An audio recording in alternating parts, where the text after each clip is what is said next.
si kesungsan, nah ke pusing lagi tersasar ke kalidoni, badan sarong pikiran resah hati. Halo, bismillahirrahmanirrahim. Assalamualaikum warahmatullahi wabarakatuh. Perkenalkan, nama saya Dinda Felita Bella. Saya dari program studi pendidikan guru sekolah dasar Fakultas Keguruan dan Ilmu Pendidikan Universitas Ahmad Dahlan Yogyakarta. Di sini saya akan menampilkan sebuah video monolog kisah Putri Kemarau dari Sumatera Selatan, Palembang. Nah, yuk kita simak bagaimana cerita dari kisah Putri Kemarau. Pada zaman dahulu di Sumatera Selatan, hiduplah seorang putri raja yang sangat cantik. Dia bernama Putri Jelitani, yang mana sering akrab dipanggil Putri Kemarau karena lahir di musim kemarau. Ia adalah salah seorang putri sematawayang dari seorang raja yang baru saja ditinggal wafat oleh ibunya. Ia adalah putri kesayangan sang raja.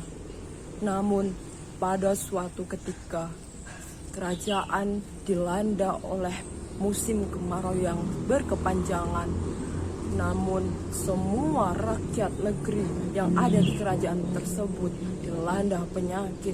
Tanaman mereka gagal karena tanah-tanah yang mereka pakai untuk bertanam sudah pecah karena terkena sinar matahari. Banyak tumbuhan-tumbuhan yang mati dan juga hewan-hewan ternak yang mati sangat banyak, sehingga mereka para rakyat kesulitan dalam memenuhi kebutuhan hidupnya. Akan tetapi seorang raja yang bijaksana melihat keadaan rakyatnya yang kesulitan. Lalu sang raja mencari cara agar mampu mengatasi kemarau tersebut. Sang raja datang untuk mencari bagaimana peramal agar tahu bagaimana solusi menghadapi masalah ini. Peramal, aku ingin bertanya kepadamu bagaimana cara untuk mengatasi solusi dari kemarau yang melanda negeriku dan rakyatku. Lalu sang peramal tersebut menjawab, mohon maaf raja, aku tidak tahu, aku belum menemukan bagaimana solusinya. Lalu sang raja pada suatu hari menemukan solusi dari rakyatnya bahwa sang raja harus menemui peramal yang ada di suatu desa.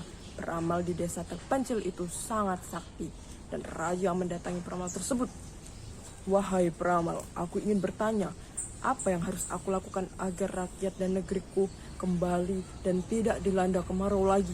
Lalu sang peramal tersebut berkata, hai raja, aku ada solusi terbaik. Yang mana solusi untuk mengatasi kemarau ini ada pada putrimu. Lalu sang raja, terima kasih peramal, aku akan kembali ke sana dan menemui putriku. Akhirnya sang raja datang menemui putrinya yang sedang duduk di taman. Wahai putriku, aku telah menemui seorang peramal dan dia berkata bahwa solusi dari kemarau yang ada melanda pada kerajaan kita dan rakyat kita ini ada pada dirimu. Lalu sang putri menjawab, ayahanda, untuk apa mendatangi peramal? Seharusnya kita dapat serahkan ini kepada Tuhan yang Maha Kuasa. Kita berdoa bersama. Lalu sang raja berkata, kau benar putriku, kau sangat cerdas dan bijaksana. Kenapa ayah baru sadar? Baiklah putriku, ayah minta maaf. Akankah besok kita akan berdoa kepada Tuhan yang Maha Kuasa? Ayahanda akan kabarkan ini kepada para rakyat. Akhirnya mereka mengabarkan ini kepada para rakyat dan mereka berdoa bersama. Setelah beberapa hari kemudian, saat sang putri raja tidur, lalu dia bermimpi bertemu dengan ibundanya. Ibundanya berkata, wahai putriku, bagaimana solusi mengatasi kemarau di negeri ini adalah kau harus mampu menemukan gadis yang mau mengorbankan dirinya untuk menceburkan diri ke laut. Lalu sang putri ketika terjaga menemui ayahanda. Ayahanda, aku bermimpi bertemu ibunda dan diberikan bagaimana solusi untuk mengatasi kemarau ini. Lalu ayahanda berkata, kau memang benar putriku. Ayahanda baru saja mendapati bisikan bahwa kita harus menemukan siapa seorang gadis yang mau mengorbankan dirinya untuk menceburkan diri ke laut. Akhirnya mereka menemui sang rakyat dan mereka berkata, wahai rakyatku, di antara kalian siapa yang mau mengorbankan diri untuk menceburkan diri ke laut tersebut agar kemarau yang melanda negeri kita ini segera berakhir? Lalu tak ada satupun yang mau menjadi pengorbanan diri untuk menceburkan diri mereka Lalu sang putri tersebut langsung beranjak dari tempat duduknya dan berkata dengan lantang, "Ayahanda, biar aku saja yang rela dan ikhlas mengorbankan diriku untuk menceburkan diri ke laut demi kemakmuran dan kesejahteraan rakyat." Lalu sang raja dengan berat dan berkata bahwa, tidak putriku, kau adalah satu-satunya putriku. Bagaimana aku bisa rela kau menceburkan dirimu ke laut? Lalu sang putri menjawab, tidak apa-apa ayahanda, aku rela, aku ikhlas demi kesejahteraan rakyatku. Lalu sang raja dan para rakyat tidak bisa menghentikan tekad sang putri untuk mengorbankan dirinya terjun ke laut. Lalu keesokan harinya semua rakyat dan bersama raja mengantarkan Putri Kemarau ke lautan. Mereka berkumpul di tebing.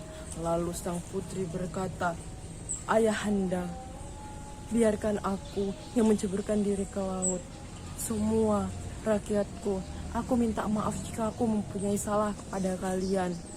Lalu sang putri menceburkan dirinya ke laut dan raja tersebut menangis karena kehilangan putri kesayangannya.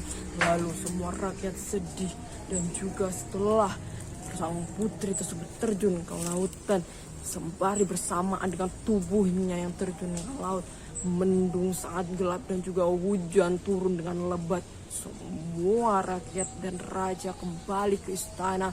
Setelah mereka tiba di istana, sang raja mendapat sebuah bisikan, "Raja, kembalilah ke tebing, temuilah putrimu." Lalu sang raja kembali ke tebing bersama semua rakyat berkumpul di telaga lautan tersebut, tepat di mana tempat seorang putri raja, Putri Kemarau, menerjunkan dirinya ke laut. Lalu didapati di sebuah tengah lautan terdapat karang yang mana putri duduk di sana membawa sebuah penerangan dan harapan. Padahal tidak ada satupun karang di tengah lautan sebelum itu. Lalu sang raja dengan tegas memerintahkan kepada para pengawal, "Cepat jemput putriku dan ajak dia kemari." Setelah sang pengawal menjemput sang putri, raja sangat bahagia dan para rakyat sangat senang sekali karena sang putri telah kembali dan mereka kembali ke istana. Lalu beberapa tahun kemudian, sang raja berkata kepada sang putri, "Putriku, karena kau sangat arif dan bijaksana, aku berikan tata kerajaan ini untuk dirimu dan jadilah pemimpin yang bijaksana." Lalu seketika itu sang Putri Kemarau menjadi seorang ratu tahta di kerajaan Sumatera Selatan. Dari kisah ini tentunya mengambil sebuah pesan bahwa kita sebagai manusia, jadilah orang yang ikhlas dan rela berkorban demi banyak orang, karena di sanalah kita akan selalu mendapat perlindungan dari Yang Maha Kuasa. Dan kita harus selalu berbuat baik terhadap sesama manusia, saling tolong-menolong. Baik, itulah video dari monolog cerita Putri Kemarau. Nah, tentunya menambah pengetahuan kita tentang bagaimana sih kisah dari Putri Kemarau Sumatera Selatan. Nah, semoga bermanfaat, semoga bisa menambah pengetahuan teman-teman semua, dan kita tentunya bisa mengambil pesan yang sangat luar biasa sekali nih dari cerita Putri Kemarau Sumatera Selatan ini, yang mana kita harus bisa menjadi orang yang ikhlas dan juga bijaksana. Kita tentunya ketika kita bisa menjadi orang yang baik, ketika kita bisa menjadi bermanfaat untuk orang lain, tentunya akan menjadi positif juga untuk kita sendiri. Baik, itu saja yang dapat saya sampaikan. Kurang dan lebihnya saya mohon maaf. Wassalamualaikum warahmatullahi wabarakatuh.